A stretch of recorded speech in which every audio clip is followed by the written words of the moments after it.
Good morning. Welcome to Saturday Splash, the annual conference of the Minnesota Association of Library Friends. My name is Loretta Ellsworth, and I'm in charge of the programming committee of the Minnesota Association of Library Friends board. I'm also on the board of the Friends of Lakeville Heritage Library. It's so good to have you with us. We took a look at the registration list, and we're heartened to see so many familiar names, including many friends who have participated in every Saturday Splash since MEL's inaugural online program in 2020. It's equally gratifying to see so many names and even some friends groups that are new to us. Whether you are a longtime friend of the library who is new to MEL or simply drawn to us today to hear our featured speaker, we thank you for carving the time out of this beautiful fall weekend to pause and celebrate all that Minnesota's library volunteers do and make possible. To that end, our tightly packed agenda today consists of three main parts. First off, our featured speaker, acclaimed memoirist and storyteller extraordinaire, Kao Kalia Yang, will grace us with a keynote talk. We'll leave time afterwards for Q&A with the author, facilitated by yours truly. Many of you have submitted thoughtful questions ahead of time as part of the registration process, and you're also welcome to drop additional questions in the Zoom chat at any time they occur to you. I will do the honors of voicing those questions to Kalia on your behalf. We'll get through as many as we can. We'll then turn our collective attention to the NORDLEY Award for Best Project by Friends of the Library. The NORDLEY Award is the oldest state-level recognition program of its kind, and it's named after a trailblazing library volunteer who has left an indelible impact on the Friends of the Library landscape here in Minnesota. I know that at least a handful of you watching had a personal connection with Evie Nordley. However, it feels safe to say that no one knew this male co-founder better than her own family. We're pleased to invite Evie's youngest son, Dan Nordley, as a guest MC to introduce this year's three finalists, each of whom has prepared a short presentation outlining the design and execution of their top-notch Friends of the Library initiative. I can almost guarantee that you will hear something that either feels replicable to your group and situation, or else inspires you to undertake a creative project of your own design. Before we adjourn, Minnesota Association of Library Friends President Janet Eaton will introduce a video montage celebrating the commitment and achievements of the volunteers being honored this fall as part of our annual Stand Up for Standout Friends recognition program. For those of you less familiar, Stand Up for Standout Friends is essentially MEL's Library Volunteer Hall of Fame. It's an opportunity for member friends groups to celebrate one of their own for above and beyond contributions to the local library in its nonprofit support organization. We're optimistic that Stand Up for Standout Friends will be the strongest possible note to go out on. Looking ahead to that endpoint, and before we introduce Kao Kalia Yang, allow me to share a few last housekeeping items now to save a little time later in our program. After we adjourn today, be on the lookout for a follow-up email from Mel. In it, we'll share video links to all this morning's segments. Please share widely within your library networks. In past years, we've seen our participant counts triple and sometimes quadruple through replays, and we hope to see that streak continue in 2024. We'll also include a survey request so that you can tell us what you thought of Saturday Splash and what you might like to see from future MEL programming. As my colleagues on the Foundation's Programming Committee can attest, there is a clear and strong link between what we hear from our membership and what shows up as webinar and workshop topics. Last but not least, if today's Saturday Splash is your first time engaging with the Minnesota Association of Library Friends and you're interested in joining the fold, we welcome you to consider membership. Our annual rate is just $20 a year for members and $35 a year for Friends of the Library groups of all sizes. Membership is a prerequisite to participate in programs like the NORDLEY Award and Stand Up for Standout Friends. Other perks are laid out on our website. Our tech manager, David, will drop links in the Zoom chat where you can learn more. Our very last item before we dive into the main event is an announcement hot off the presses, or technically something so new that it hasn't even hit the presses yet. As many of you are aware, National Friends of the Libraries Week is observed each fall. Established by the American Library Association nearly 20 years ago, this week-long celebration is envisioned as a ready-made opportunity for cities, counties, and other municipal entities to celebrate friends and other volunteers working in our libraries. But why stop there? Earlier this year, Mouse Board petitioned Governor Walz's office to declare October 20th through 26th as Friends of Libraries Week in Minnesota. Naturally, we had a strong case to make. Friends provide more than nominal or token support for libraries. In many places and cases, an active Friends of the Library group allows for the margin of excellence that empowers library staff to transform their good institution into a truly great one. We said as much almost verbatim in our proclamation request. We have good news to share. Less than 24 hours ago, the Office of Governor Tim Walz and Lieutenant Governor Peggy Flanagan officially approved our proclamation request to officially designate October 20th to 26th, 2024 as Friends of Libraries Week in Minnesota. So yay. The opportunity to share first with you this morning was too perfectly timed to pass up. Please follow our e-newsletter, blog, and other channels for subsequent updates on Friends of Libraries Week. And thank you to David Katz and MELF President Janet Eaton for their efforts and behalf on this honor.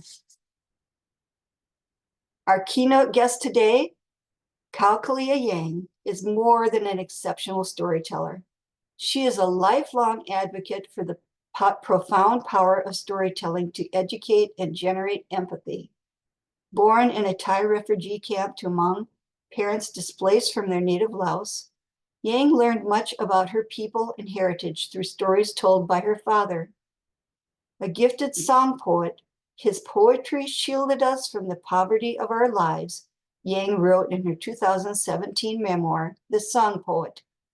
She wrote, I grew up hearing my father digging into words for images that stretched the limits of life for my siblings and me. Her family story and the stories they told to one another loom large in the 4-time Minnesota Book Award winner's growing literary canon. Her books to date include The Late Homecomer, the first memoir written by a Hmong American to be published with national distribution.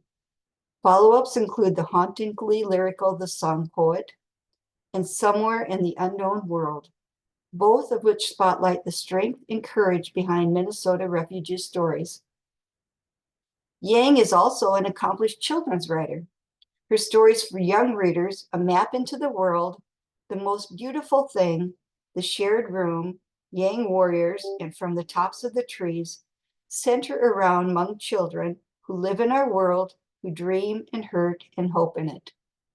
Earlier this year, Yang released her 2 latest stories, The Rock in My Throat, an autobiographical picture book based on the author's own childhood experiences, navigating a new culture while learning a second language, and Where Rivers Part. Where Rivers Part is a welcome and wonderful complement to The Song Poet. Centering the astonishing saga of her indomitable mother, Yang's latest book furthers the author's overarching mission to give voice to the countless resilient refugees whose stories frequently remain untold and whose contributions to modern America often go undervalued. You can claim your own copy of Where Rivers Part today, courtesy of our partner bookseller, Red Balloon Bookshop. Purchase link can be found in the Zoom chat. And with that, Kalia, the floor is yours. Thank you, Loretta, for such a beautiful introduction. Hello, beautiful people. On this incredible morning, I am so honored and delighted to be here with all of you. It's been a full year for me. I don't know how often this will happen, but this year I had 4 books come out. beginning with, of course, The Rock in My Throat, and I have them here, so I'll hold them up for you. The Rock in My Throat in March, um, followed by Where Rivers Part, also in March. And then we had Cage come out in May, and this one I will read to you shortly. And then just 2 weeks ago, The Diamond Explorer, my debut middle grade fiction, because every time I was visiting the middle schools, they were saying, when are you going to write for us? And it's taken me a long time. This tiny book began in 2018. So all of my books, this one took the longest. But they said, you have to make it scary, Kalia. And I don't know about other authors, but for this one, in order to scare my readers, I have to scare myself. And so it was the product of many sleepless nights. So it's been a full and busy year for me, but when Loretta sent the invitation my way, I said yes. When I saw that I could do this, I wanted to do it because the work of Minnesota's Association of Library Friends is so important. Our mission, I think, is a shared vision of the world where we can find our stories, the wisdom, and the lessons around us on the bookshelves of our world. And so immediately I knew I wanted to do this. David, if you could cue up the slides, I think the best way to meet a writer is via her words. And this virtual format, I think, is particularly suitable for the children's book. This book has a soundtrack by Jocelyn Hagen, the composer who teamed up with me to put forth the Song Poet Opera for Minnesota Opera. And unfortunately, Zoom is not great for the soundtrack, but we will send a link with the soundtrack that you can download after this. So this is Cage by Kao Kalia Yang, illustrated by Tswb, and this is my dedication.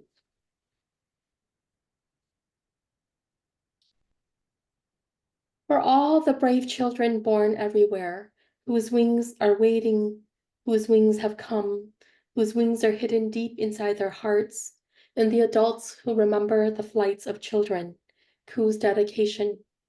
For Juniper and River, I can't wait to see all the ways you will soar.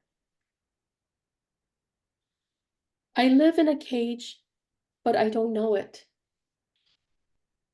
My cage is bald hills and dry fields of lying dirt, made smooth by thousands of bare feet.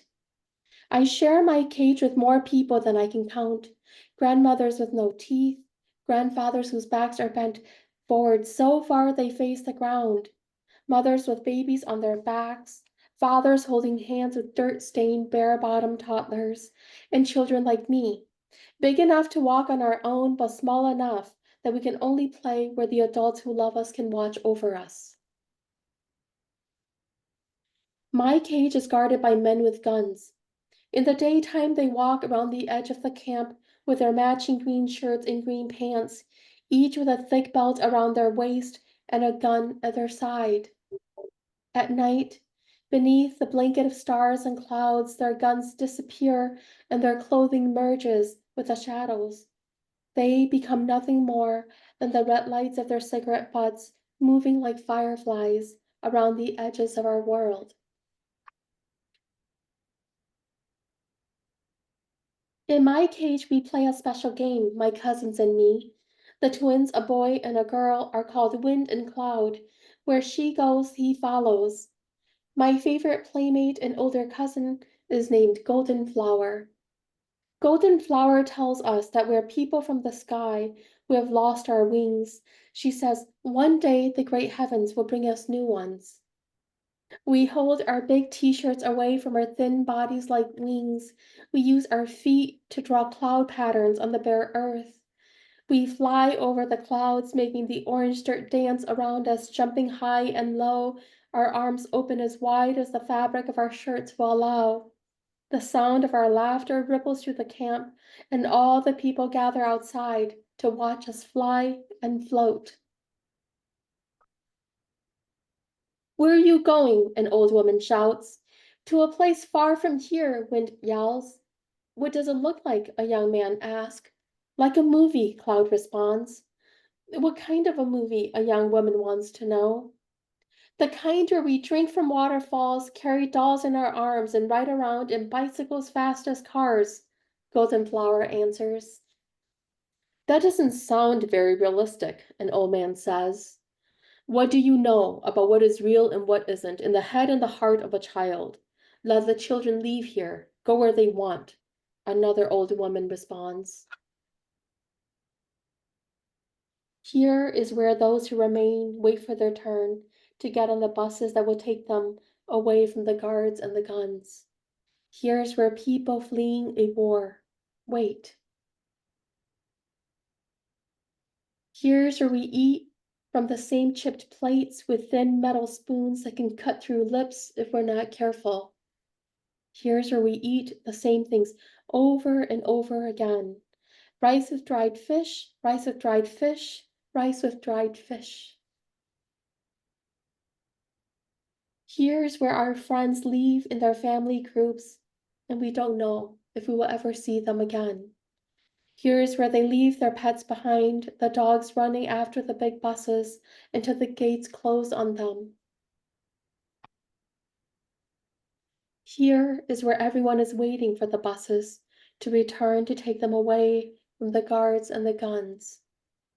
Here is where everyone is talking about the other countries where we might one day live far beyond the cage.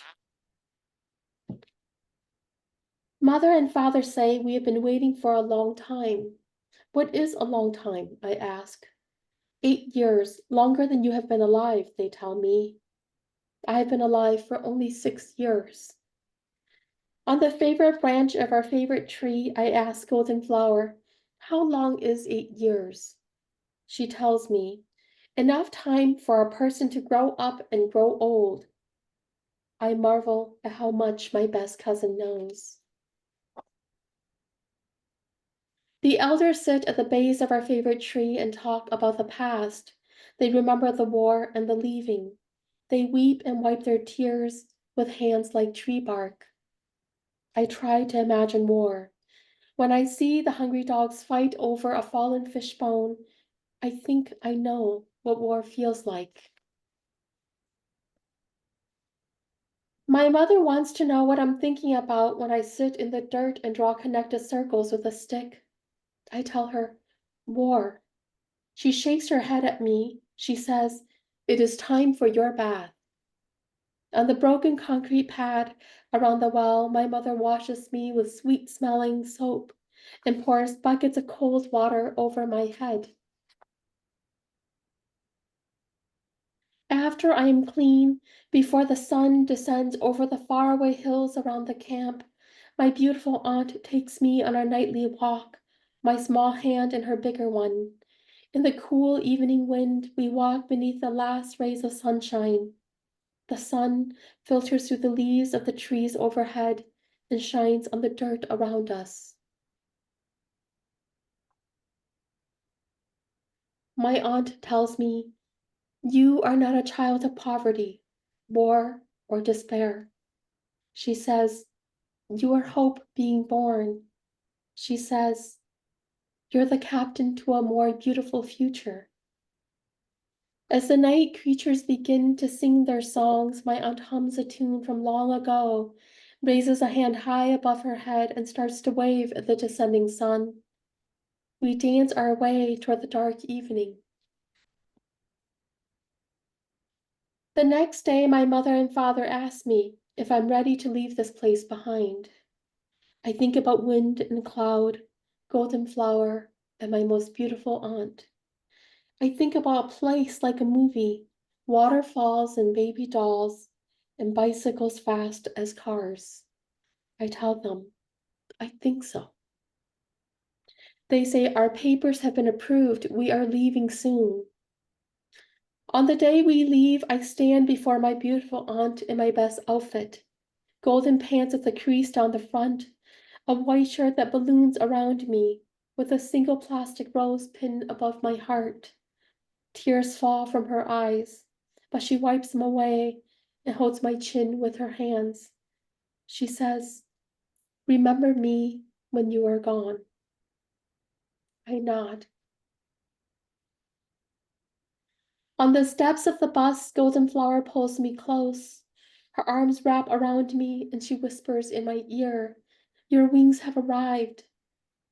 In her hold, I listen to the beat of her heart. And I will read to you all from the author's note as well. I was reading about the more than 180,000 minors detained at the US-Mexico border. I was looking at the photographs of children, some of them toddlers, in cages. My then 6-year-old daughter, Shenyang, was looking over my shoulder. She asked, "Mama, are those kids in cages?" I answered slowly, "Yes." She wanted to know why. Before I could answer, she asked, "What is it like to live in a cage?" I could only tell her, "You're so lucky that you don't know what it is like to live in a cage. All children deserve to be as lucky." But that is not what happens in our world. Shenyang looked up at me, her eyes round, and said, "Mama, why do you speak like you know what it is like to be in a cage?" Her question is the reason why cage exists. I was born in Ban Vinai refugee camp. My mother and father were fortunate to be able to escape the genocide of our people, the Hmong, in Laos after the United States withdrew its troops from the secret war that had ravaged the country. Growing up in the refugee camp, I had no memories of war. I knew only that we were captives in our cage. I was 6 years old when my family left Ban Vinai refugee camp for resettlement in the United States. All I knew when we left was that I would be leaving the only place I had ever been for the possibility of a life elsewhere.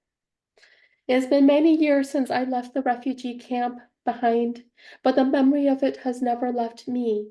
In fact, I am who I am today as a writer, a mother, and a teacher, very much because of that place that was never meant to exist, that should have never existed. These days, I'm old enough to understand the desperation and fear that drove my mother and father out of Laos, a land they loved.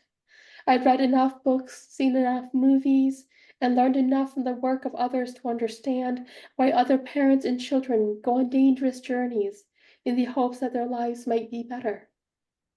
This book is my answer to Shenyang's questions.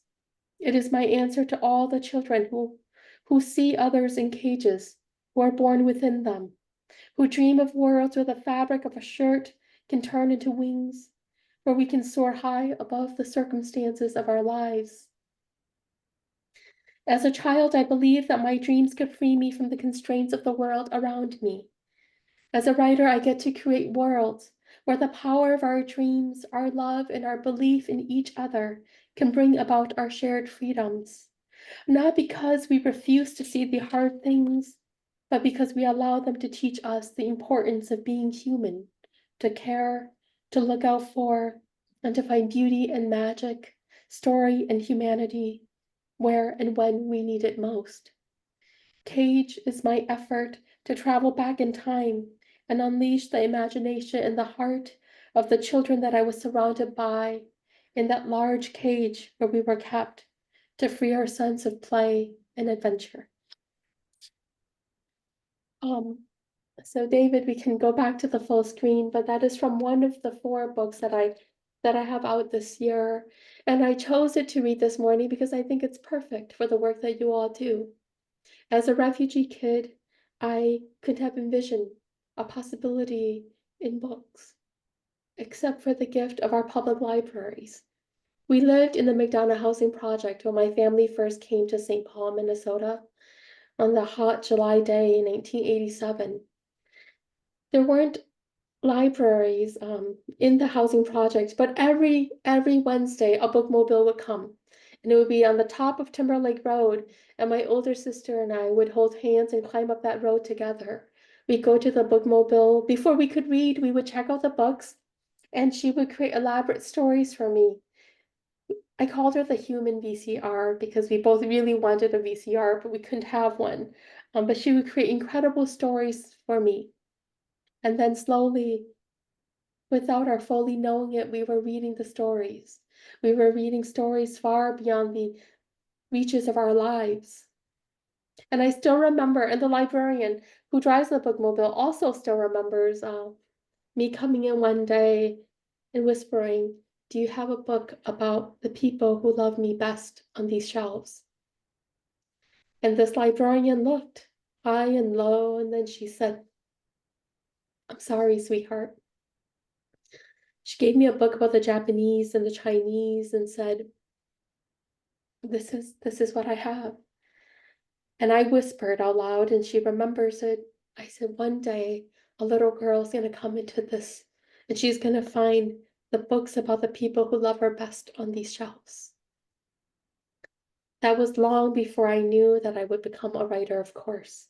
Like so many children of immigrants and refugees, I came here thinking that we needed doctors and lawyers. Lawyers protect our rights, and doctors heal the broken in our bodies. My older sister said that she would become a lawyer, so naturally then I thought, I'm going to become a doctor. But I am not here today. Loretta did not invite me today because I'm a doctor. I'm here today because what I want to do with words is no different than what I would have done with medicine. I want to use them to heal. Perhaps not what is broken in the human bodies, but what is broken in the human heart. And so I'm super honored to be here with you all. I don't have any prepared remarks. I never do because I really want to engage with all of you. I'm going to just do a small reading from Where Rivers Part because it took me so long to write, to get to this book. You know, my journey into writing began in 2008. I was 22 years old and my grandmother, Jolie, was dying. Jolie, who had never been to school, who did not know how to read or write, whose big fear was that she would be forgotten. I became a writer in the hopes that the world would remember her along with me, thinking that one day, if I get lucky and I get to become an old woman, if my memories grow wings and they start flying away from me, then maybe the world will remember. That was in 2008 when that book came out. In 2016, I followed with the song Poet, My Father's Story, because one of the big questions I got when The Late Homecomer came out was, what is your biggest source of inspiration? Where did you learn how to tell stories? And I could have said the Columbia workshops, but I knew that that wasn't the entire truth. Before anything, I sat at the feet of my elders. I listened to the poetry of my father. And so that book came out in 2016. And now, finally, in 2024, I'm telling my mother's story because I knew that I wouldn't be able to do it justice without knowing love myself, romantic love, not parental familial love. And, and because so much of my mother's story is about motherhood, I knew that I had to wait until until I became a mother myself, if I could. And so I waited and waited, but the pandemic came, and like everybody else, like all of you, suddenly I knew that time wouldn't wait for me, that this is not the way life works. And so I sought to write this book, Where Rivers Part, because I wanted my mother to be able to correct me when I was getting it wrong. And so I'm going to read you a little bit, and I'm going to read you a bit of their love story, because I think this book, above and beyond everything else, is a love story. My mother was 16 when she met my father in the jungles of Laos. If you've read The Late Homecomer, the song poet, you know this. And somehow this young man with spiky hair, one dark night compelled her to leave her family and everything she knew for the possibility of a future with him. So I'm going to read to you from that part.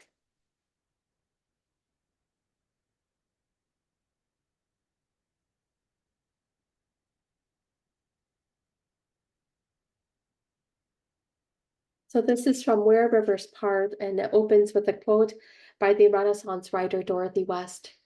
There is no life that does not contribute to history. And it opens with a poem because I'm a song poet's daughter, not because I'm a poet. There was once a monk house that sat where two rivers met. The house was made of wood. There was a shingle bamboo roof on top. Out back, there was a garden filled with herbs and spices. In my memories, the house fills my heart. Remembering it makes me weep. One day, I will return. The small house will be full of people again. Mother will sit among the flowering mint in the garden. Father will stand by the door underneath the overhang of the roof. My brothers and sisters will bound. The living and the dead will be together at long last. There was once a monk house that sat where two rivers met.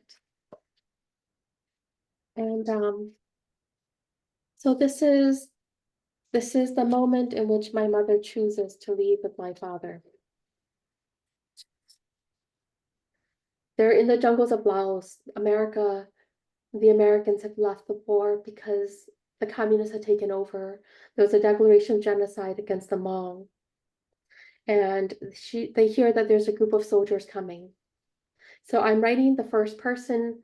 The I is my mother in this book. Mother said, Chu, hurry up. We have no time to waste. Once you are done, go help your sisters-in-law gather the little ones. I did as mother asked. It didn't take me long to pull my few belongings together in my basket. I was about to go and help the sisters-in-law when I heard Bee's voice calling my name, a whisper across the chaos of the camp. It was now full dark. I didn't know where to focus in the havoc of our impending departure.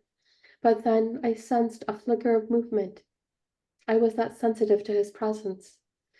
Bee stood half hidden by a towering tree at the edge of our sleeping area. His whole body was gesturing for me to come closer. No one was paying attention to me. I walked far too quickly to him, stumbling in my haste.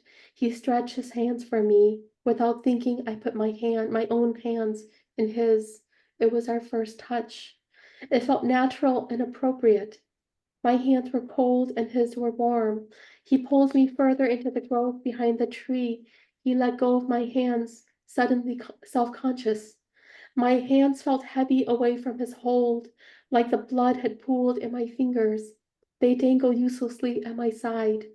He said, Your family is going toward the east. Mine is headed south.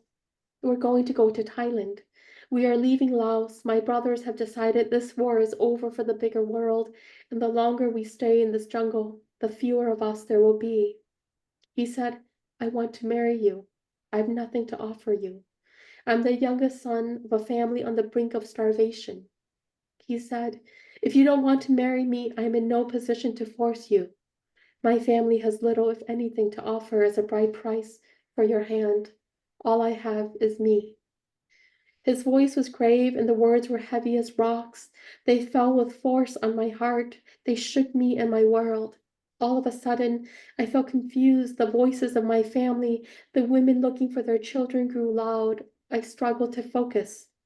I had a mother to think of. I had an older sister who moved too slowly for the regular routines and rhythms of life, who would need lifelong care. I had a younger sister who admired me and looked toward me as an example. I had brothers. I had a family. I looked down at our feet, though I saw nothing. I knew we were standing on top of leaves, brown and heavy, a mat on the floor of the jungle. Even though I couldn't see anything in the dark, I tried to focus on the fact that I had shoes. I knew he had none. I knew his feet, a younger version of his mother's, were thick and wide and rested on the ground in some elemental way that seemed to be one with the earth. I scrunched my toes, felt the instability of my own feet. A wind blew, and I swayed. Bee braced me with his hands on either side of my arms. I felt their heat through the fabric of my shirt. I wanted time to stop. I wanted the wind to settle, the evening to stand. I wanted this moment for myself, for always. But everything was reeling. I wanted to think about my dreams and responsibilities, but all I felt was this fear that I would never see Bee again. My throat was thick with words I should say but didn't want to. Above all else, I didn't want to break his heart. That is what happened. After all these years, I know the truth. I fell into my marriage because I could not bear the thought of breaking Bee's heart, even as pieces of my own shattered inside. And that is a little bit from Where Rivers Part, which is the great love story that I come from. Thank you so much for having me this morning. At this time, Loretta, let's start the Q&A. We can answer as many questions as we can. And I ask for your questions not because I have answers. I ask for them because the things that you think about matter to me, the things that you're curious about. So please. Okay, thank you so much for sharing Caged. I don't know if you saw some of the comments. People found it so beautiful, lyrical, and just, you know, such a touching story. And I am so glad that a young child will be able to go in and find these stories. What a wonderful gift. Um, I do have some questions that were sent ahead of time and then some that have been in the chat too. And I'll use one from the chat because it deals with Caged. She wondered who chose the illustrations for Caged. Did you have any input in that? So this book comes from Kokila, which is Penguin Random House, one of the big five. And I publish, if you know anything about my career, all over the board, from university presses to our local independents, Coffee House Press, home of the late homecomer, Learner Publishing, which is responsible for quite a few of my children's book titles, but this is a big five press. And the thing I've learned is that every publisher does it differently. And so with this particular one, they said, "What kind of illustrations do you like?" And I referenced several illustrators working in the field. But one of my goals has always been to put more Hmong American illustrators into the literary landscape. And so I thought to myself, wouldn't it be great if I could team up with a Hmong American illustrator? But I didn't know who. And so it was actually the publisher, the team there, who said there is this illustrator called Kufu, working of all places from St. Paul, Minnesota, who we like, who we think might be a good fit. What do you think? And so I received the portfolio, and when I saw the whimsical nature of Ku's work, I knew immediately that it would be a strong pairing. And I think it is. It's so lovely. Um, so I feel really, really grateful that I get to work with publishers who are interested in representation, but also interested in my intentions as a writer. I feel like that has been such a gift on this journey. Thank you. One of the questions that was submitted beforehand is, I have seen where Rivers part described as a compliment to the song poet, which certainly makes sense at first pass. I'm wondering if you conceptualized it that way yourself and how long this most recent and clearly deeply personal project was on your radar. I know that you said you had to wait a Yes. while. Mhm. Yeah, I did. I waited a long time. When The Late Homecomer came out, immediately readers had questions. Who is your mother? Um, why is she so quiet on the pages of this book? And my mother doesn't talk as much as my father. My dad's a song poet, beautiful, um, beautiful flowers blossom from his lips when he speaks. My mother is a very nonfiction person. You know, if I say, "Mommy, how do I look in this dress?" she'll say, "You look like a candy cone. You look like an ice cream cone." She'll be very honest.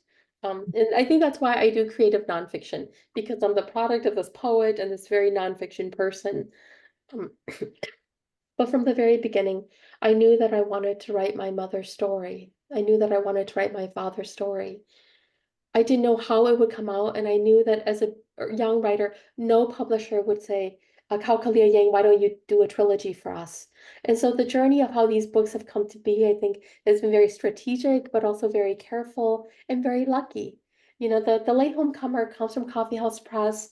They sent me to New York City to Metropolitan to publish the song Poet.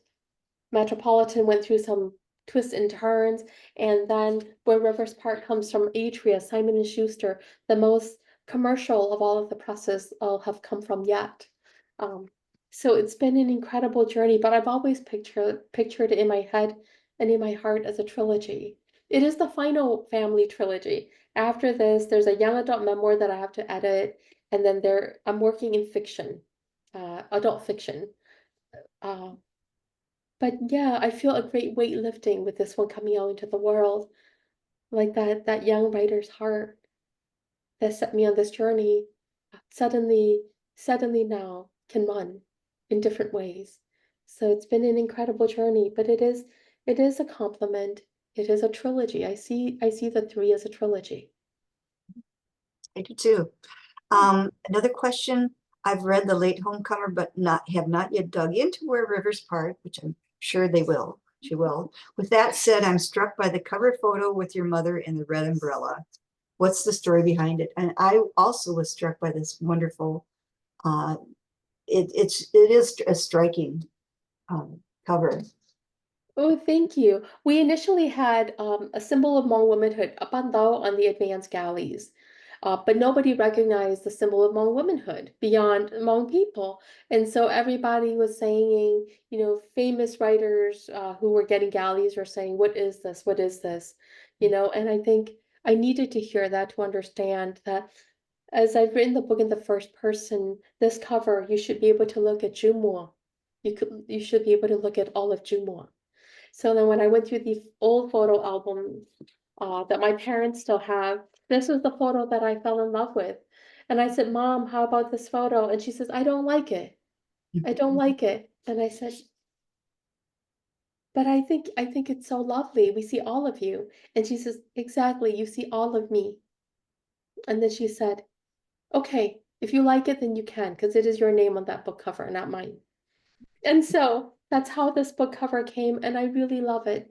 When we were gonna change it, I said to the my editor, I said, "There will be no other books like this one in the whole world." And I think that is true. There is no other book cover like this one in the whole of the world. That's true. It is really unique. It is very pretty. Um, uh, Another question, what drew you to branching out and writing children's picture books? I know you mentioned you were writing for children too, like yourself. And how is your process different from a more long form memoir? I love this question, but the only answer to this question is with a story. So my husband and I, we were pregnant with twins, and we lived in Minneapolis by the University of Minnesota, but the house only had one bathroom. And so I'm like, we need at least, because we already had a little girl. My little brother was living with us. Sometimes one of my younger sisters lived with us. And so I'm like, we need at least two bathrooms.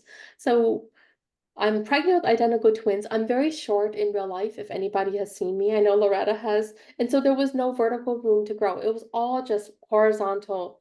From the back, it was normal, but every time I turn around, people would say, "Oh, I'm so sorry." It was not a pretty sight. And we're at the tail end of everything. And there was no, like, the market just wasn't great. Then one day, we came to this greenhouse uh, on this corner of a street, and I went to the backyard and I just sat down and I just didn't want to get up again. The garage from the house across the street goes up, and this old man and woman, they push out the back seat of a car with wheels on it, and they push it out and they just sit there and they just look at me. And so we waved, we played the waving game. And we ended up buying that house. That is the house that I'm coming to you from, actually. His name was Bob and her name was Ruth. Shortly after we moved, after the babies were just born, Ruth died. That spring, we go outside and Bob would push that special bench out. He'd sit by himself and he would just weep. And so I started crossing the street just to sit beside him where Ruth sat. And anyone at all who sat beside Bob, he would say, "You're an angel." But one day we were outside and the kids had gone, they were beginning to walk. The twins were beginning to walk, and my daughter and I were drawing on the sidewalk, and we could hear Bob was weeping. So we crossed over, and she had her sidewalk chalks with her. And she said to Bob, "Can I draw on your driveway?" And he said, "Go ahead." So Bob and I are talking, Loretta, and my daughter's drawing, and Bob is telling me that it is his swan song. And I had never heard the expression, so I said, "What is it?" And he tells me, "Look at the apple tree in the backyard. It's giving me more flowers than it's ever given me. It's going to give me more fruit. It is saying goodbye." Pretty sad, but as a writer, I know that when you ask a question, you have to be prepared for the answer. And so I'm listening, and my daughter comes up and she says, "Mommy, I'm done." And Bob says, "What did you draw for me?" And she looked up and she said, "A map into the world in case you need it." And Bob and I looked down, and there was a map, an arrow leading to the lawn growing wild, to the garden that needed to be weeded, and then this big arrow that led to the outskirts of the street, and it said, and there was a whole world smiling, waiting. And Bob, he pulled her close and he said, I think I might. And then I said, Loretta, out of the blue, I said, oh, Bob, what if I turn this into a children's book for you and Ruth? He looked at me and he said, you would be turning a weed into a flower. And I said, Bob, have you not seen my garden?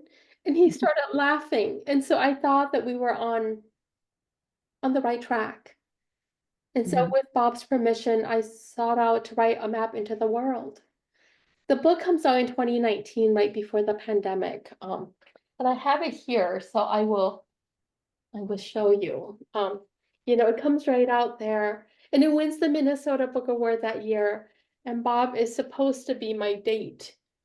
This is Bob is supposed to be my date for the Minnesota Book Awards, but everything is canceled. And then Mhm. uh, Bob uh, Bob died. He died. Oh, I'm so He sorry. said, yeah, but he said that I'd taken so long that all his kids said that I was just pulling his leg. But that's what made a children's book author out of me. After I mapped into the world, suddenly I saw all of these things that I thought could only be in a children's book. From my own life, but from the lives around me. And so I'm I have 8 children's books out now. It's been a run, and I have 2 more coming out next year. This is not, I'm not visiting the landscape of children's literature. The heart of Kao Kalia Yang is that 6-year-old, is that 8-year-old, is that 11-year-old. I never close the doors and the windows in between. And so all I need to do is look, and she's there, and that the magic of her world is there. So yeah, that's how I entered children's literature, and I'm here to stay. Right? It's wonderful to hear. Um, and I'm sure you get to ask this all the time, but a reader, she was curious about the song poet opera. Yes. When did this project first occur to you, and what was the journey of bringing it forward to fruition in its audience? I'm sure the pandemic years did not help with that either. So, The pandemic years did not help with that, but I will say the pandemic changed the scope of the project in an important way. It was actually not my idea. Somebody from Minnesota Opera, Jamie Andrews, had read The Late Homecomer and had thought, this could be the stuff of opera. And then when Jamie read The Song Poet, Jamie said he knew that that was going to be a great opera. So one day I got an email, my name is Jamie Andrews, would you ever be interested in meeting with me to talk? And of course, because I'm a great adventurer and explorer of any possibility, I said yes. So we met at a coffee shop, and Jamie said, maybe a youth opera. So the project began as a youth opera. They were going to get a fancy librettist in New York City. They did get her. She did a horrendous job of translating, adapting the book into an opera. When I read it, there were so many red flags everywhere. And I owed the integrity of the book and the integrity of my voice the courage to say so. So I did. I said, there are too many problems in this. It's going to be the first Hmong opera on an American stage. I want to make sure it's done well. And Loretta, everybody looked around the room and they're like, who's going to write it then? Who's going to write the libretto? And if you know me, you know I cannot sing. My father says my voice at best is bothersome. He's a beautiful singer. Um, and so everybody looked at me and I couldn't look away. Because if I did, I would be saying simply to some poor kid somewhere, simply because you've never had the opportunity, you're going to think you can't do something. And so I said, if you let me read your librettos, if you let me see what happens, not only, on stage, but behind it, then I will write the libretto. And so that's what happened. I wrote the libretto. The pandemic hit and everything was paused. And then they're like, we have to change our focus. So suddenly it becomes a main stage production. And what an incredible journey it's been.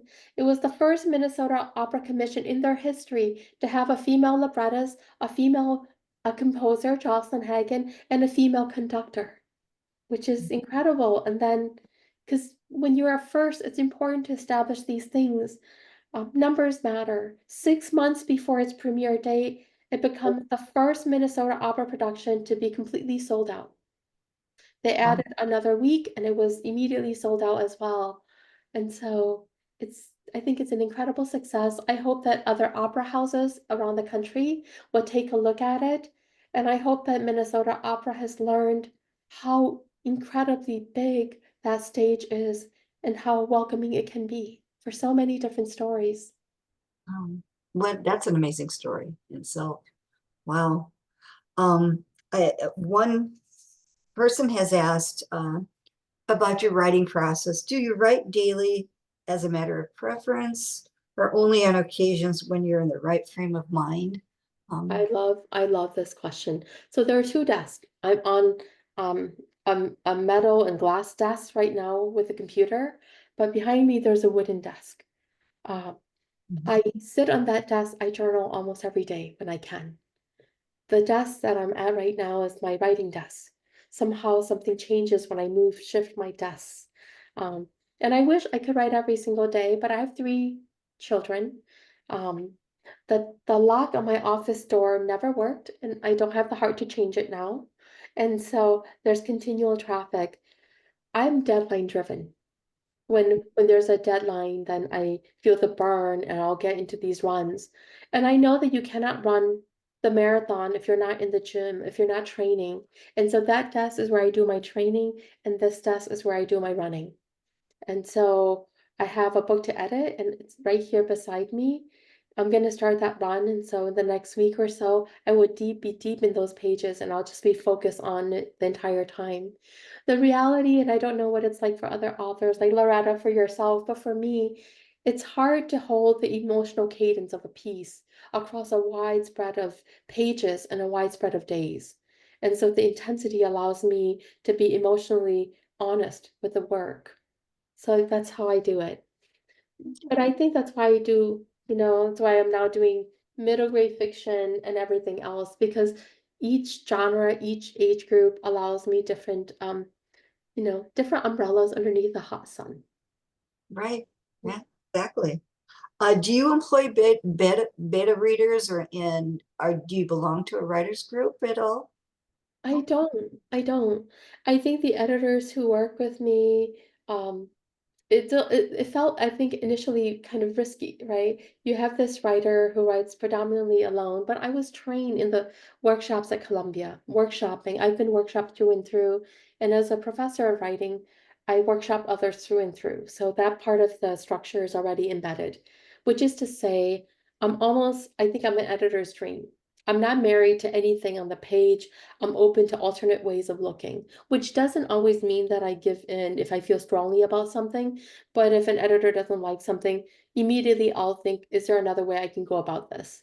Um, and I'm willing to try all kinds of things. My first drafts are messy, um, but the second and third draft I think is really where, because the only thing I'm looking for in that first draft is emotional resonance, the power of a story. I'm just testing for the power of a story. The beauty, the hair, the makeup, what makes so much of a writer's life comes in the second and third draft. And so yeah, I work predominantly alone. Sometimes I'll share something with my husband. I wish I could say that I was always graceful with his responses to my work. I try to be, and I think with age, I'm mellowing out with age and with publication of record of books published.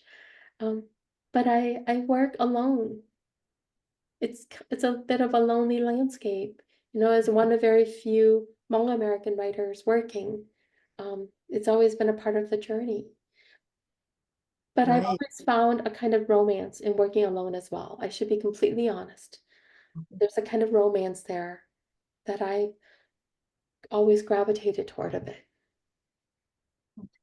That's a great answer. Um, do you have any general pieces of advice that you could give to an aspiring memoirist? Not advice, but experience. I think what I've learned from my experience is that you have to make it easy for yourself to go on the page. And a memoir is composed of many, many short stories. And so you don't go onto the page expecting to do push the whole thing out. You got to parcel and piece it. How many sunrises and sunsets? How many descriptions do I need? In a given book, maybe I have 30 to choose from. Just me sitting at my computer and saying, I'm going to describe a sun setting. or 3 a.m. in the morning, the sounds around me. These tiny little pieces allow me to build the infrastructure of a book. And so I'd say make it easy for yourself to go on the page. Yes, you're chasing the story, but you're also chasing the sounds of everyday life, the speed of traffic. You're chasing the feel of water on skin. The scent of a baby's head. All of these things have something to do with the thing. Because every writer, no matter what you're writing about, is writing about our experience of life as we know it. So make it easy. Go on to that, wherever you do your writing, and write of the things that you love, write of the things that make you cry, the things that make you feel deeply. I do believe that if you're going to ask a reader to give you their heart, you got to put yours on the line. So for me, in that way, it's always a fraught endeavor, but it's also so fun. It's also so fun. I love to fish, and every time I sit at this desk, I feel like I'm going fishing. I don't know what I'm gonna catch, but there's a line in the water. I have a chance. And so I don't mind I don't mind waiting with the wind blowing for the possibility of a bite, a pull, a nibble. You do such an excellent job too, this, of all of this. So, Thank you, Loretta. Thank you. I have one more question. I think we have time for one more question. Uh, they wondered if you would be willing to share an update on your aunt and cousins that you sketched out and caged. I was wondering about them as well. So many. I think every refugee, every immigrant, children or adult, we leave behind so many beautiful aunts, so many beautiful uncles. I wish we didn't have to. And I think that is the reason why I write. I take them with me. I take the pieces of them with me. But so many beautiful aunts were left behind, have had to be left behind on the journey to America. And I think for me, that was why it was so beautiful for Ku to draw this, to conceive of this character, to represent all of the beautiful aunts, all the beautiful uncles that we've had to leave behind. So many composite, a whole world and worlds of them, which is also why I feel I have so much more to write, because there's so many of them. And they all smell differently, and the feel of their skin is different, and the sound of their voices are different. Well, thank you so much for sharing your journey, your writing journey, and your books with us today. It's always enlightening, and I'm always so inspired by your writing. So thank you so much. Thank you, Loretta. And I should say, you are one of the first writers to open up and really invite me into the landscape. So thank you for hearing my voice, and you keep on giving me platforms to speak and to be heard. So thank you. And thank you to all of you, Minnesota's Association of Library Friends. Writers like me are possible because of your efforts to make sure that our stories are heard and that they're felt. So thank you all. Thank you, David, for being the magic hands behind this whole operation. I hope to see some of you in the public libraries and bookstores this year and the next. Definitely. And I hope everyone has a chance to read this brilliant book. Now we're going to pass it off to Janet to tee up the Evie Nordley Award. So we thank Kao Kalia Yang once again for today. Hey there, library friends. I'm Evie Nordley's youngest of 3 sons, Danny. Apparently, Melf's board and staff members often get asked, who was Evie Nordley? Well, she was a lot of things, but mostly, I bet she was a lot like you, a relentless organizer, determined to contribute to the fabric of your community.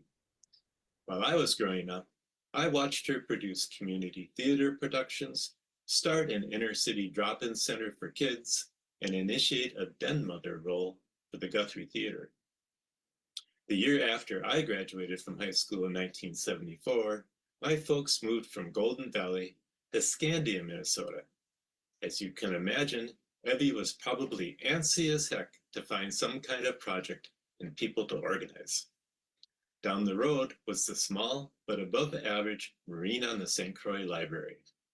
I'm sure they didn't know what hit them as Evie incubated a vision of what it, as well as what all libraries could become if they could harness the volunteer power of its community. In 1978, her vision led to co-founding the Minnesota Association of Library Friends, which started with about 40 members. 10 years later, there were 200 members. In about 1980, Evie started the Minnesota Chautauqua program, in which she curated a group of theatrical types who would do entertaining adult education shows that libraries could book for promotion and fundraising purposes. It was pretty popular and likely would be a winner of this award. Her passion continued to grow, and she served as vice president of the Minnesota Library Foundation and board member of Friends of the Library USA, now known as United for Libraries. I still shake my head that she was doing all of this while battling breast cancer, which would take her away from us in 1997 at the much too early age of 72. My family is tremendously honored that you created this award and continue my mom's legacy. And she would be so proud and applaud the work you are all doing to lift up the importance of our community libraries. Way to go. And now, let's hear from this year's 3 finalist groups from Austin, Detroit Lakes, and Pelican Rapids. I'm optimistic that listening will leave you inspired to undertake innovative and meaningful programs of your own. So we've determined the order of presenters ahead of time by coin toss. First up is Detroit Lakes Public Library Foundation, Inc., which is an adjunct to the Becker County Friends of the Library and serves this beautiful lake-studded community halfway between Fargo and Park Rapids. The Detroit Lakes Chamber of Commerce proudly boasts, "It's not just Mother Nature that puts on a show around here." That tagline is a reference both to Becker County's natural amenities and to the area's robust arts and cultural scene. In addition to the usual suspects like theaters and artist coalitions, Detroit Lake owns its curb appeal to the equally creative volunteers behind the Detroit Lakes Public Library Foundation. In years past, the Friends have commissioned several public art installations in and around the library. Their latest venture is more than decorative and takes an unexpected form: a new, much needed, and fantastically adorned drive-through book return. Gotta come handy in the winter. Terry Khalil is here from the foundation to tell us how this came about and how it went.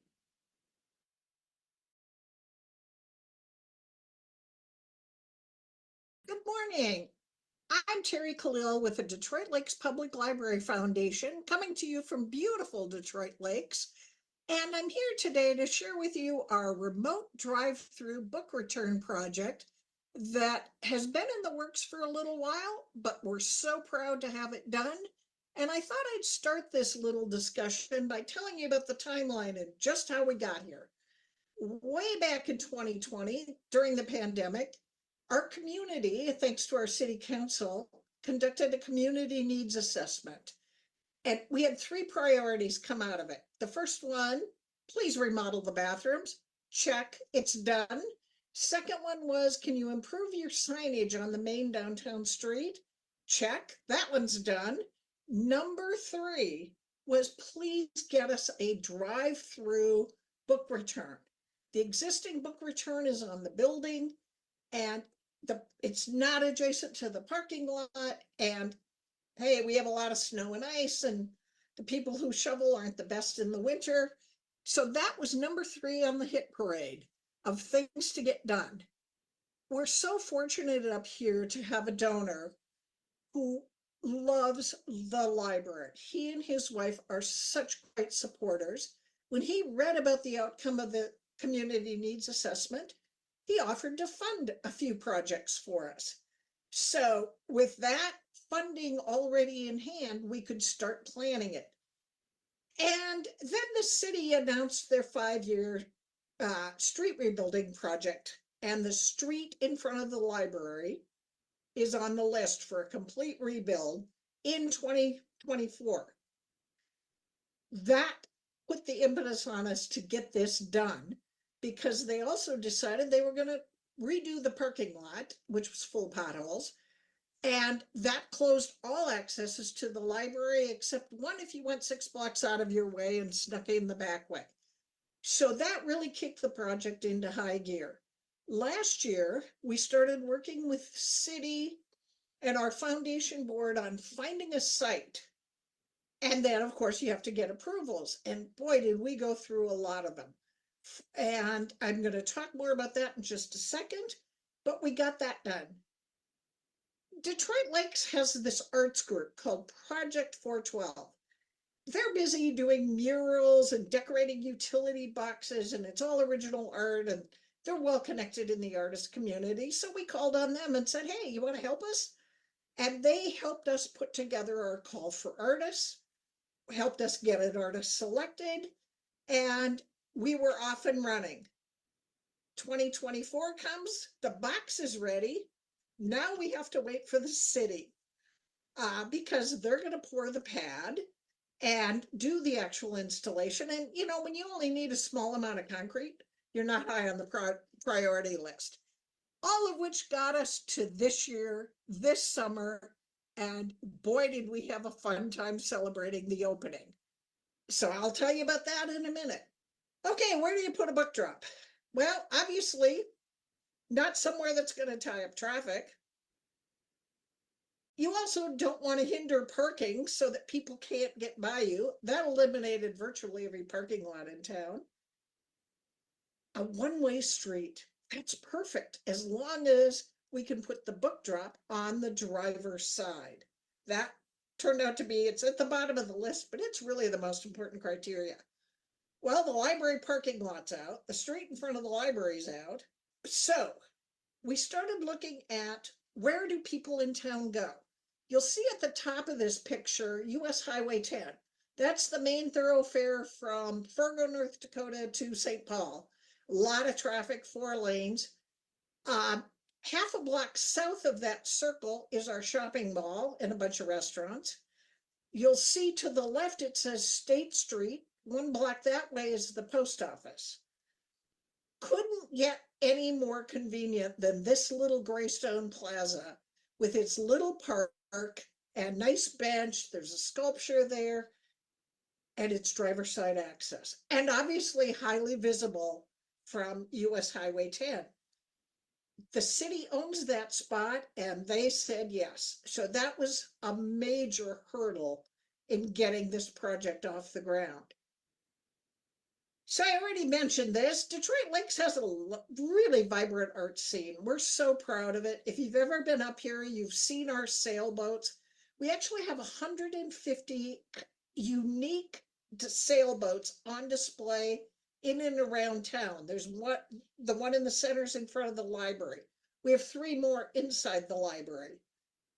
We have trolls. If you haven't heard about our trolls, go check out Detroit Lakes Trolls. They're huge. They're designed by a Danish artist, Thomas Danbo, and they're bringing thousands of people to town. We have massive sculptures around town.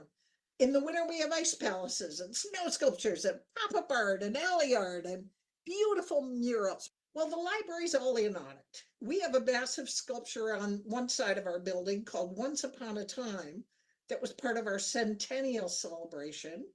As I mentioned, we've got the sailboats. We looked at this project as, we don't want to just stick a box on a corner. We want to make it be art and be part of this art scene. So we worked with Project 412, our friends over there. They helped us develop a request for proposals. We appointed an anonymous panel of judges. We had 34 submissions from as far away as Charleston, South Carolina, and as near as down the street.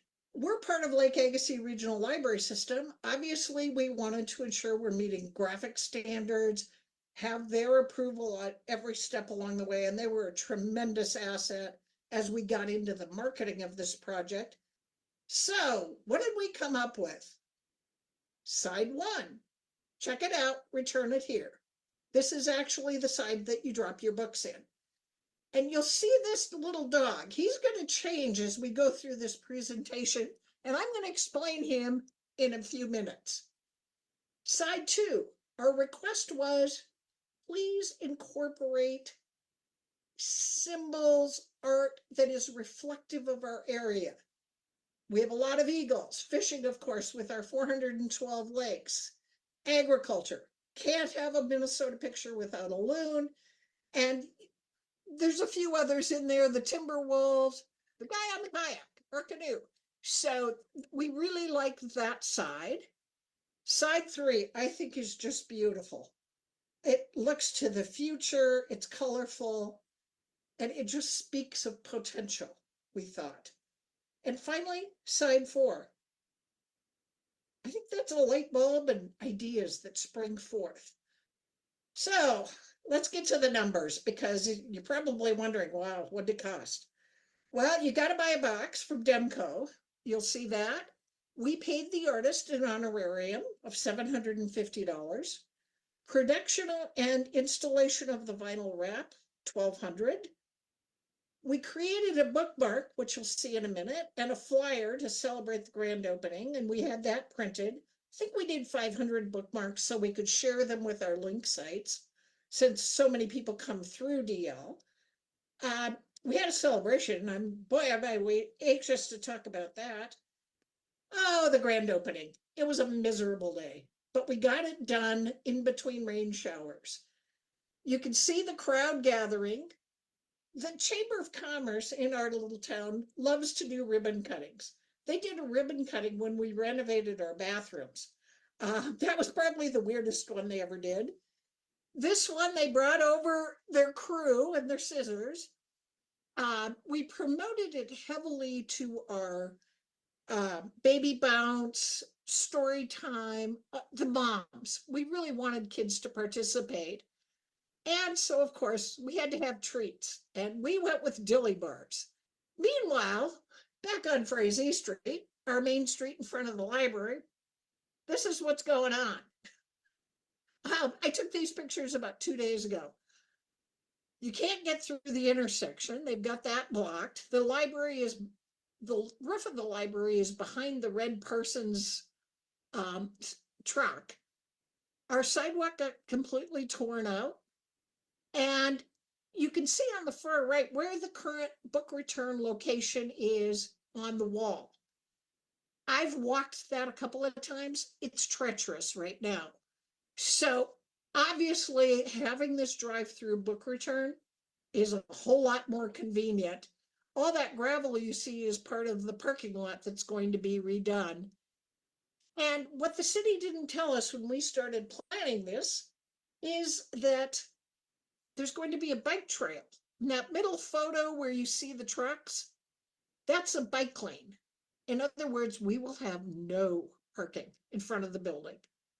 That is a huge loss for people who want to run into the library. So again, another reason to get that book return somewhere convenient where people can just swing on through. How do you market a new service? You can't just put a box on a corner and hope people figure it out. As I said, we had the Chamber of Commerce ribbon cutting. We had a letter to the editor thanking everybody in the community who made it possible and who promoted it. And our newspaper's great. They love stories like that. Oddly enough, WDAY TV out of Fargo sent a film crew out to cover the story, and it made the 10 o'clock news in Fargo. I think that's what's called a really slow news day. I'm not sure. On the right side, you'll see our colorful bookmark that our artist created. And we've been giving those out like crazy to help people know where it is if they haven't already find it. And once again, you'll see that little dog I've been talking about. It's time for me to say thank you. And I'm going to start with the dog.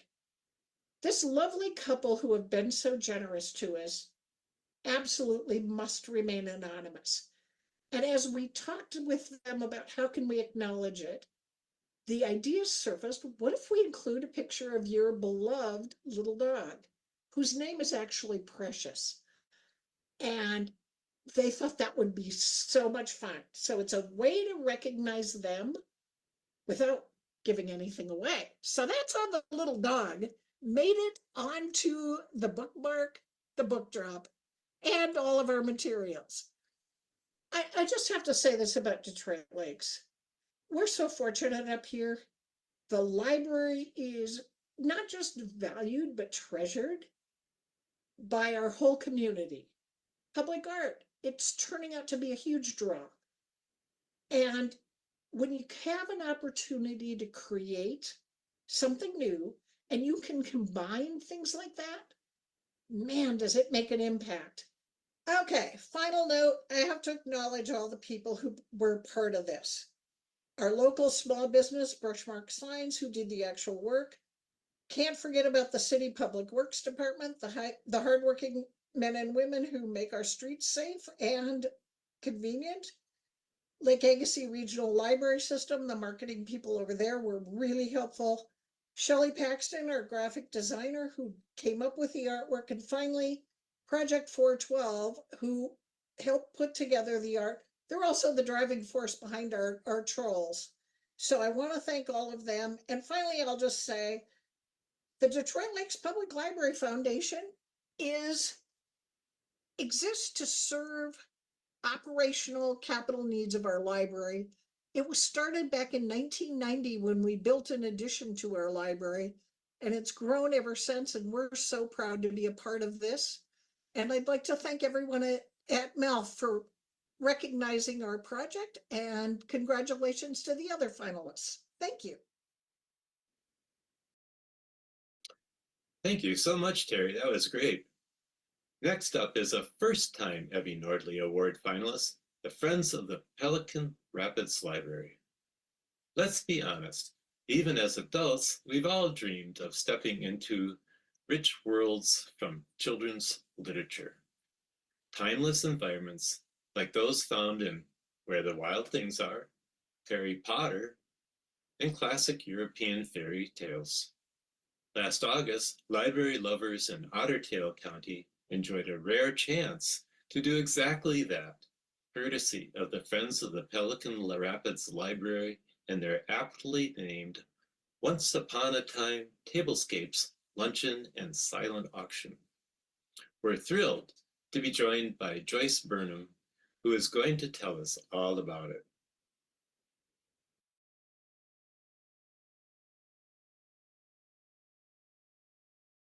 Hi, my name is Joyce Burnham. I am president of the Friends of the Pelican Rapids Library here in Pelican Rapids, Minnesota. Our mission is to support and promote the Pelican Rapids Public Library and to provide cultural programs for the community through the library. Every year, we have a tablescapes and silent auction, and it is something where we want our guests to walk into an enchanted and whimsical world where they revisit those feelings of being a child again with a book. And we work to attract especially those lovers of children's literature, art lovers, lovers of our public library, and those who just want to share in a spirited community event. Our biggest annual fundraiser is this Tablescapes Luncheon and Silent Auction. And in 2023, we welcome newcomers to our organization with their fresh ideas. And we decided to shake things up a bit. We had our brainstorming and preparations. We're at our first meeting in January 2023. We set a date of September 16, 2023. Then there was finding a speaker. We always line up a speaker for our event, and normally it is an author, a local author. And at our February 2023 meeting, our newest member recommended a local children's book illustrator. We saw this as an opportunity to open the event to another side of the children's book publishing world, a whole new experience for our guests. And we chose an illustrator by the name of Anna Lassonde of Detroit Lakes, Minnesota. The story of her family's struggle with health problems led her to this new stage in her life where she chose the world of art. We were really excited to have her with us. Then we determined mapping the venue. We needed to get ready to find and help hosts. Calls were made to previous hosts. Not all could join us again this year, so our work was cut out for us in finding new hosts. We prepared a map for the tables that would be ready for the names of hosts and guest names, and the tables would be numbered. We decided to have a welcome table for 2023 that would help guide guests to their tables. Time was allowed for the guests to browse other tables at the beginning. In fact, we opened up to the public at 11 in the morning so that the public can actually come in and look at the tables too, but it's those who bought tickets, the guests, who get to be seated at the tables for the luncheon. And you can see right here where we have the information table. We did run into one small problem with it, and that was that the people at the information table were also hosting a table, and so they were taken away from their own table. And also, they weren't sure if somebody came in to pay that day instead of paying ahead of time, they weren't sure how to get the money to the host who was supposed to keep track of that money. So it was something to think about for the next year. Then we had to get paperwork ready. The host would need information, they would need forms, they would need guides, and we decided to stick it all in this one envelope. We had in there a thank you letter, an information letter. We had ticket sales guest list. We had book information sheet. We had 8 tickets. And on the outside of the envelope, we put a checklist that they could check off. And we had the deadlines for each thing that needed to be completed. That book information was especially important because when we make the program, the guests like to see why that book was chosen by the host. And sometimes it goes back to their childhood, sometimes it goes back to something their children read, or it's a grandchild's favorite one. Then, of course, there was advertising, and that is not always cheap. We needed to make the public aware of our fundraising activities. And so a lot of our contacts were made during the summertime as we sold books at our used book trailers in the park here in town. And by July, we realized that we could add 2 more tables to our usual 15. So we were pretty excited about that. Those guests seated at tables bring in more money. We also set up information tables at 3 citywide events. This led to ticket sales again and securing a new host. And on the table for the information, we had a sample tablescape setting with a children's book, just to give people an idea of how they handle decorating a table.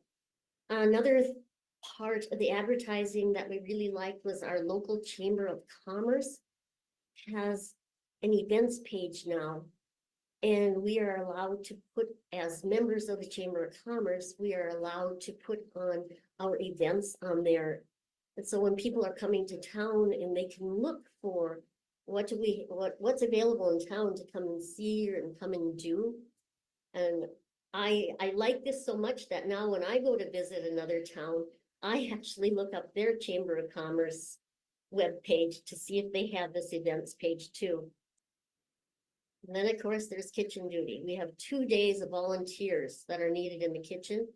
Day 1 is preparation. Day 2 is finalizing the dishes and setting them out.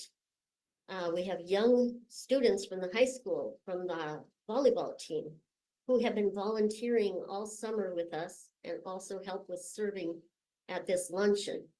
We also had a $250 Thrivent Team Action Award and a $200 donation help with the cost of food items. And the turkey meat ended up being also donated for the salad. And this is some of the helpers in the kitchen, cleaning, chopping, mixing the dishes with our volunteer caterer, and then getting everything refrigerated.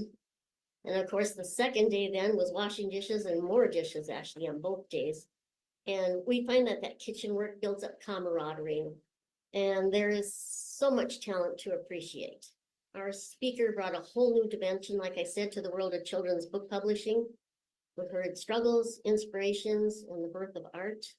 This was her first book, children's book that she illustrated, Serafina the Ballerina by Dawn Marie Duncan.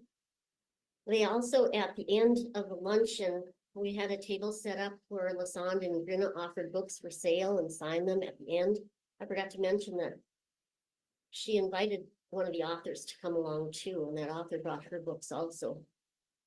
And Lasande had animal painting, she had cards, she had illustrated journals for sale.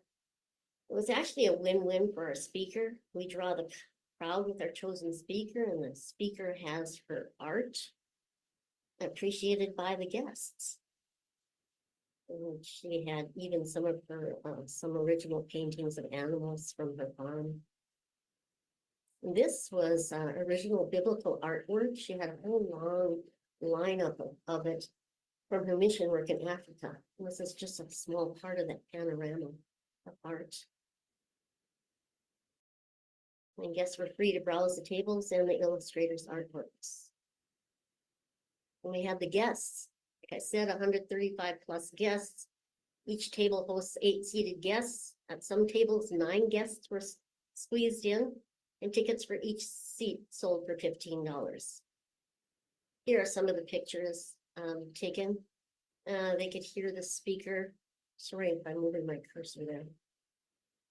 Liz was looking southeast. All in the room could hear and see the speaker as she told of her family's health struggles and how that led to her world of art and even working at the mission overseas. And this is looking southwest from the other end of the room. And over there on the middle left, you can see the speaker at her podium there. We had microphones set up so it was easy for everyone to hear. And I took pictures also of some of the hosts and their guests. And each year we're hoping to bring in new hosts to replace those who have moved or retired from hosting. And they're often the ones who are bringing in new table ideas, and it's become a bit competitive. Each of the 17 tables is theme decorated to a different children's book, and we do ask the host to explain why they chose that certain book. And that info is printed in the program. And we look beyond the here and now with our luncheon. We're also looking to the future of our organization. We feel the young especially are inspired by this literary luncheon. Some tables like this one even deliver with animated decorating. And young and old are encouraged to become our guests. Our luncheon needs to evolve as we pass the torch on to future generations. And you can see hosts and guests take great pride in their tables. And of course, we had the silent auction and a quilt raffle. Community members and friends are encouraged to collect items that would work well in themed baskets for the silent auction. Along with the themed baskets, there were individual items, gift certificates on auction, and we also had a scenic quilt made by a friend for a quick raffle at the luncheon. I tried really hard to win that quilt. I did not win. Then, of course, there's the money side. We do try to take care in keeping our costs down. We look for donations, bargains, thrifted items, and we go for awards and grants to try to help pay for our luncheon. And this year we were asked to include Venmo payments from our younger guests, so we needed to evolve with this new generation. It is a nod to the future. One of the hosts even set up a QRC code to help speed up the payments. This is always the part that makes us anxious. How much did we spend on the event and how much did we take in from the event? We knew that we needed to keep our expenses below $1,200, but we still needed to buy safe, healthy, quality ingredients for the kitchen. and it was a success. Our goal was $2,040. We took in $4,779.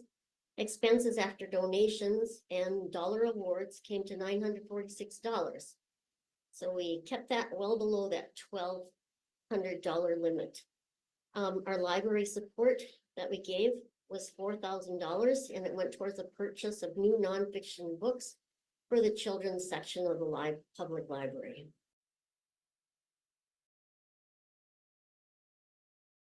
Wow, that was really great, Joyce. Thank you.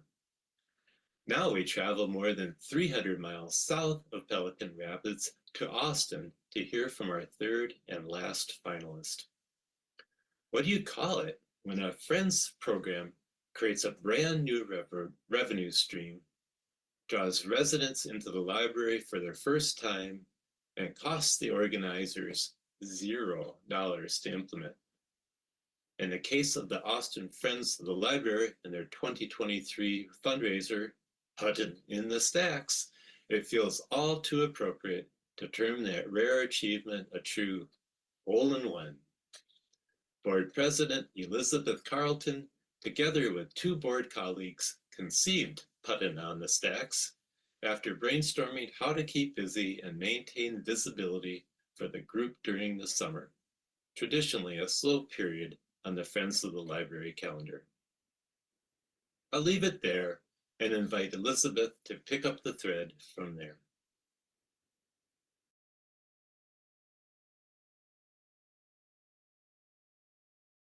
Hello, everybody. I am Elizabeth Carlton, and I am the Austin, Minnesota Friends of the Library Board President, and I am presenting our project called Puttin' in the Stacks. And this was a project that we did kind of spur of the moment in the middle of the summer of 2023. So it was really, really hot, and we wanted to be able to just do something small and quick and kind of fun for families and kids in our community. And so we decided to enlist the help from area businesses to create a mini hole golf course. And each business had full creative freedom to design their own hole. And it was really kind of fun to see how all of the different businesses kind of created their idea. We had our local utilities place do it. We had our children's theater put one on, which you'll see a little bit later. And then we also had a couple of individuals as well kind of get really into the idea. And that's what this Wonderland themed one was about, is an individual did this because she really just wanted to do it because she liked the idea of the project. And so our overall goal was to reach out and kind of connect with people who might not know about the Friends, and of course to provide a fun experience for kids and their families, because there are people in our community that don't know about the Friends of the Library, and we just wanted to continue to kind of help get some more word out there as well. We weren't really looking for like a huge amount of money coming in from this fundraiser, but we just really wanted to kind of help with that publicity as well.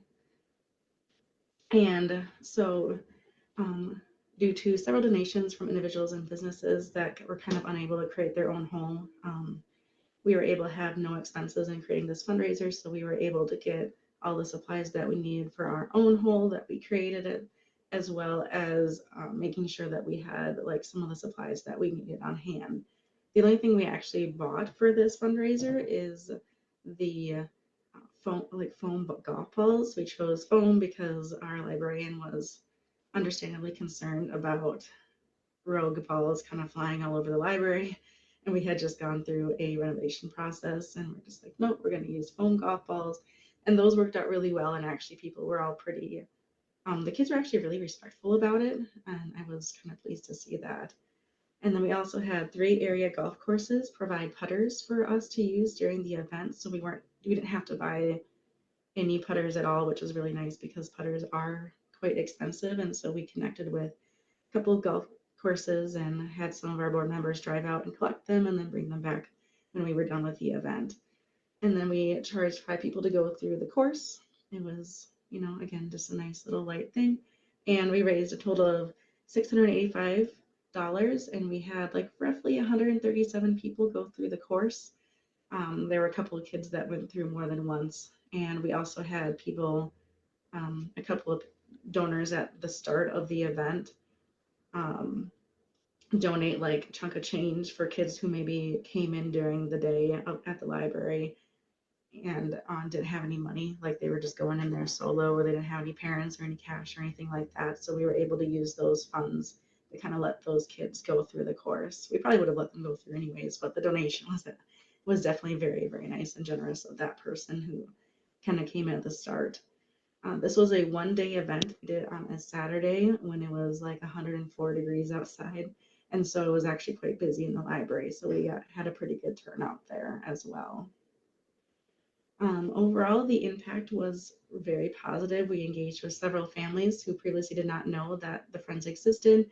We had increased engagement on our Facebook page, and it increased our connection with local area businesses. Some of the local area businesses that we connected with didn't know the Friends existed either. So it was really nice to be able to kind of meet and engage with them, because we are reaching out to businesses that, as like a library driven organization, we don't necessarily interact with. And so that was kind of really nice. The picture on the screen here is our local bookstore, Sweet Reads. So she did a candy themed hole, which was really kind of fun to see. It was also really exciting because all of the holes were so different that it kind of presented a really nice experience for people. When I was fielding questions from people about what kind of hole that I want, I said, just do whatever you want. Like, it doesn't matter to me. Do whatever you want, make it however you want. And it was just really fun to see how different everything was. And then, so these are two more holes. So the flamingo one is ours in honor of our big flamingo fundraiser that got us a lot of publicity in our area. So we did a pink themed hole as well. And so we had bought the plywood, I think, for like all total, like it was like $60. We already had the flamingos. You know, somebody else already had some of the other decoration items. And then when I went to go pick up the plywood, the person who was helping me just let me pick up a bunch of scrap wood. And so that was really nice. And the pink paint is actually from my daughter's bedroom. And then the other one on the screen on the left there is the Matchbox Children's Theater. And so they actually had a really cool pull as well. So you kind of started on one side with the red, and then you had to kind of go up and over and then get down into the hole at the bottom with the star. And I thought that was really cool. And then the last one that I'm going to show for the hole is we had the Lego Club from the library make a Lego themed hole. And so this one you didn't use your putter for, you just kind of pushed your hands through. And this is the very start of the hole. It like went for the whole length of a regular sized table. And that was really cool too. People really liked the creativity of the Lego Club for that one as well. And overall, it was just a really fun, lighthearted event. It was really easy to put on, and it got us a lot of attention. And that is our project. Wow, that was great. Thanks again to Terry, Joyce, and Bethy for sharing their stories. Now the moment of truth. Second place and a $750 prize goes to Austin Friends of the Library. Congratulations! Wow. Here's a fun fact about your runner-up. This is not their first turn as an Evie Nordley contender. This consistently impressive group was also a finalist in 2021, 2019, 2017, and 2015. Most recently, they won the grand prize for their colorful, in both sense of the word, Flockin' Flamingos fundraiser, which Elizabeth mentioned briefly as part of her presentation today. You can find a more in-depth description of this and all past finalist projects dating back to 2013 on MELF's website, MinnesotaLibraryFriends.org. That would be MNLibraryFriends.org. Now, for the big moment, our winner and the recipient of $1,000 and a custom plaque is Friends of the Pelican Rapids Library. Congratulations, you Pelicans. MELF's award and committee awarded high marks to every aspect of the Once Upon a Time Tablescapes luncheon and silent auction, which so ably marries two well-established Friends fundraiser types into a program with a whimsical flair all of its own.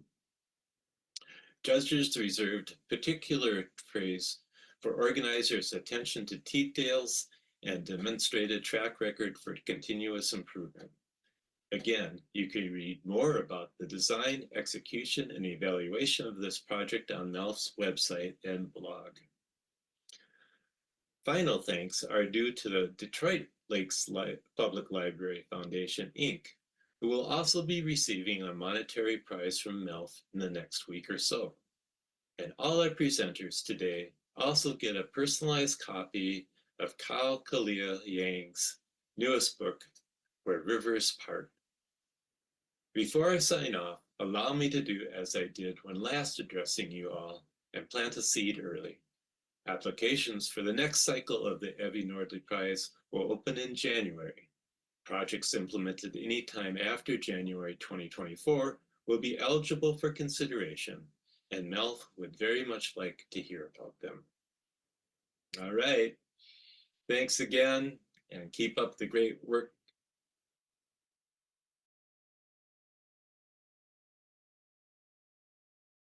Good morning, everyone. Thank you again for joining us today. My name is Janet Eaton, and I have the honor of serving as president of the Minnesota Association of Library Friends. Over the past 4 years, I have addressed our mixed audience of friends of the library and library field professionals about a wide variety of topics pertaining to libraries and volunteering in Minnesota. It gives me great joy to showcase each fall's class of exemplary volunteers, or as we call them, standout friends, who their peers choose to single out and elevate for a little recognition on the statewide stage. Stand Up for Standout Friends started as a formal program back in 2016. In the years since, MELF has turned the spotlight on nearly 120 unsung heroes. Their contributions and achievements showcase the variety and versatility of Friends' work, building library furniture and bookshelves from scratch, coordinating spelling bees and 5K fun runs, leading cooking demonstrations and sewing circle marathons, and orchestrating library cleanup days, just to name a handful of the more colorful anecdotes that have come to light through Stand Up for Standout Friends. It probably goes without saying that book sales are a recurring and important part of the narrative as well. This might lead you to wonder what exactly constitute standout work. That's entirely up to each local Friends group. As you will soon see for yourself, some may wish to acknowledge a current or former board member or other executive for their contributions in a leadership role. Others may choose to honor a friend who has been with their organization since the very beginning. You are also welcome to give this honor based on a number of hours volunteered, amount of money raised, or any mix of these and other factors.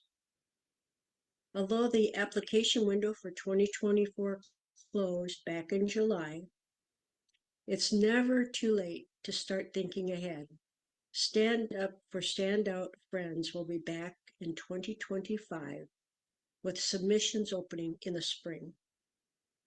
Now, as an end cap to today's mini conference, we're thrilled to introduce you to this year's honorees through a video montage featuring photos from submitting Friends groups and the voices of each honoree's peers. Later this month, Standout Friends will also be receiving a gift package from MELF, including, among other things, a signed and personalized copy of Kao Kalia Yang's memoir, Where Rivers Part. Remember, we'll be adjourning the webinar just as soon as the montage wraps. So before it rolls, let me take this final opportunity to thank you for joining MELF on our Saturday Splash. And be on the lookout for a follow-up email with a survey link and info on membership, programs, and more. So until next time, thanks to each of you for being a friend.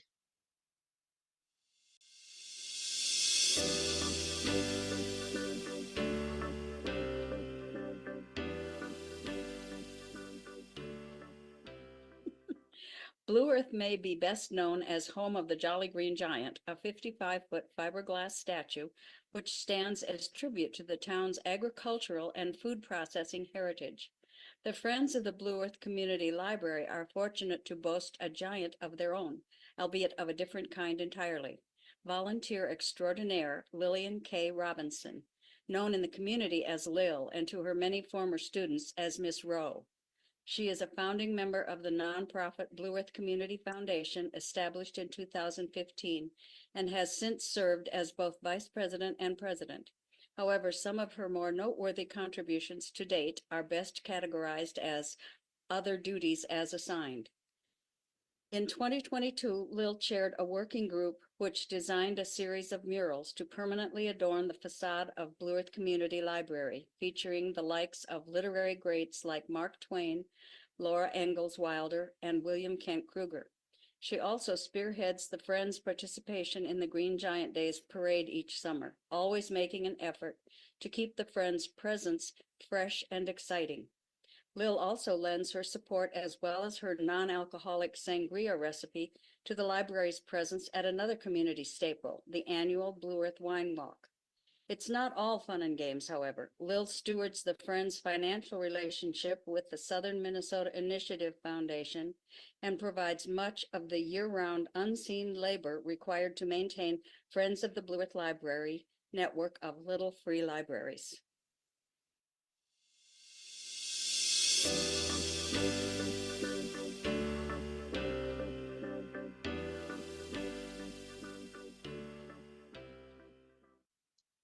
Last year, Michelle Saffel concluded a long tenure as office manager at Lake Community Church in Alexandria. However, as so often the case with standout volunteers, retirement would be a bit of a misnomer. Between beloved hobbies, quilting, pickleball, and gardening, she remains as active in library and community causes as ever, and in fact, probably more so. Saffel joined Douglas County Friends of the Library shortly after moving to Alexandria in 2004. She joined the board a decade later in 2014. For much of the time since, Saffel has applied her hard-won administrative skills as the group secretary. She is also integral to the Friends' truly gigantic book sale, which is held at the 76,000 square foot Runestone Community Center. If you've attended in recent years, it is almost certainly Michelle Saffel who handed you a bag on your way in the door. Saffel's other claims to fame are as coordinator of the Friends Popular Book Club and as a driver behind Douglas County Friends Library Popular Community Read Initiative. She joined the long-running book club in 2005 and took the reins shortly thereafter. If you do the math, that's almost 240 book club selections and conversations. Saffel and colleagues' spirited efforts in support of the local community read have brought hundreds together to celebrate the work of Minnesota writers like Margaret Standifer and Alan Eskins.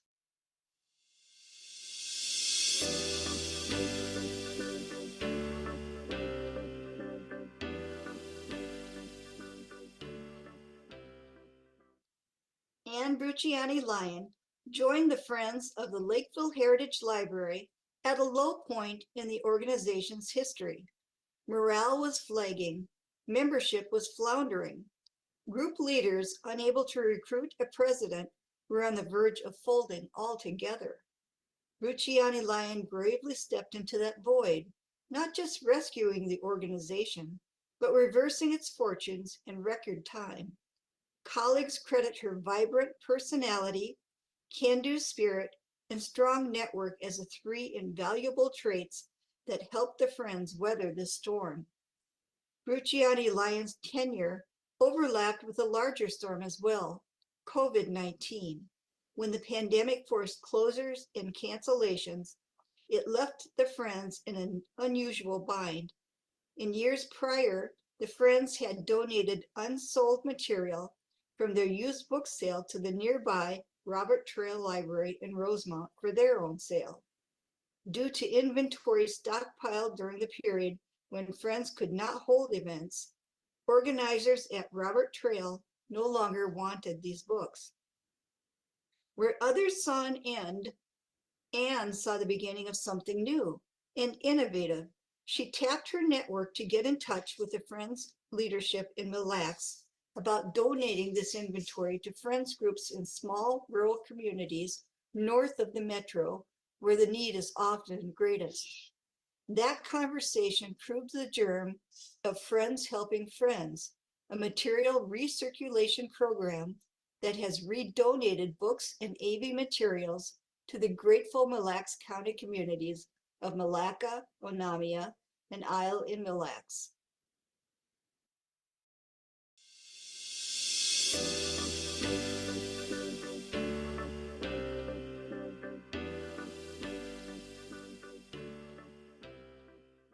Each month, the CentraCare Birth Center in Monticello welcomes between 20 and 30 newborns. Thanks to Books for Babies, an outreach program from the Friends of the Monticello Library, every parent leaves with a generous gift of a free book and early literacy information to start their newest edition on their early reading journey. Two-time board member Jeanette Kalvig has stewarded this Friends program established in 2009 for the last 3 years. Kalvig is uniquely qualified for that position. Her love for libraries and literacy started during her own childhood when she parlayed a short-term Girl Scout badge assignment into a part-time job at the public library in Worthington. Later in life, she pursued an elementary education degree with a minor in library science from St. Cloud State University. Over a varied career, Kalvig taught second graders in Wilmer, staffed the public library in Elk River, and the law library attached to the courthouse in Buffalo, and finally served as a school media specialist at Pinewood Elementary in Monticello. After retiring in 2011, Kalvig took on or doubled down on several volunteer commitments. Eastview Education Center, where she is a volunteer librarian, River City Readers, a traveling Read Out Loud program coordinated through the Monticello Senior Center, and of course, the Friends of the Library. Literacy remains on her mind even when traveling. This summer, Kalvig and her grandson Rylan made it their mission to visit every remaining Carnegie Library in Minnesota.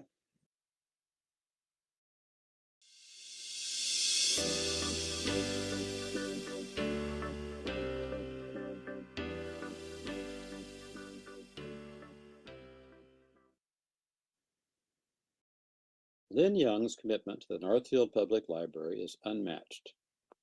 In total, she helmed this well-reputed Rice County Library as its director for more than 27 years. Over this period of growth for the community and marked development in library services, Young oversaw several watershed achievements. These include the establishment of bookmobile service, kickstarting a campaign to reinvest and expand the Northfield Library's historic building, and creation of a foundation to augment and amplify the hard work of the local Friends of the Library. After she retired in 2013, no one would have faulted Young for stepping back entirely from library work. Instead, she jumped almost immediately into a leadership position with the Friends and Foundation of the Northfield Public Library, and has served tirelessly on the board for the decade since, a fitting bookend to her distinguished career.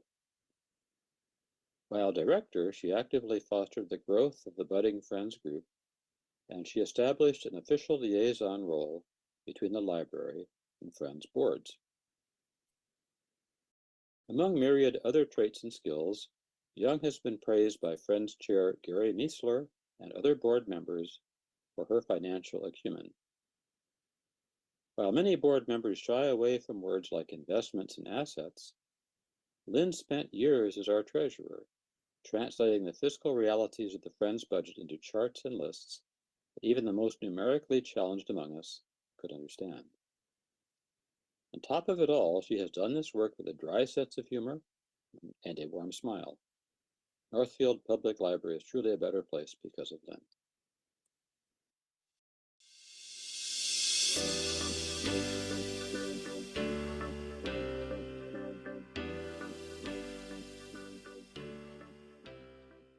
Our standout friend for 2024 is Kathy Robbins. Kathy served on the Friends Board of Directors for 9 years and chaired our retail sales committee from 2011 through 2020.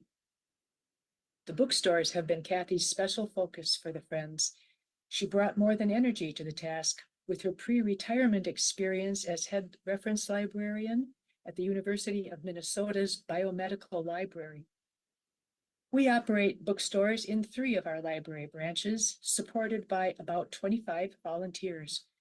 Kathy has described her work at the bookstore as coordinating donation processing, stocking shelves, ordering supplies, recording sales income, recruiting and overseeing volunteers, and communicating with library staff, bookstore managers, and with the Friends. Under Kathy's guidance, we have raised over $50,000 annually from all the bookstores on average.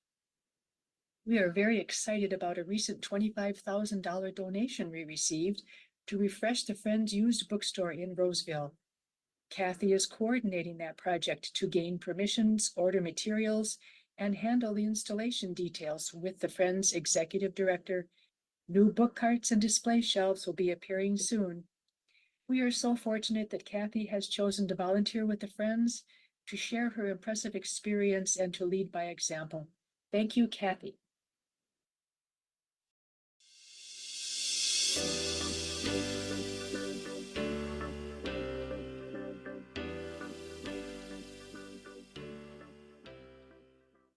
In 2024, the Friends of the Rochester Public Library is celebrating our Diamond Jubilee, or 75th anniversary.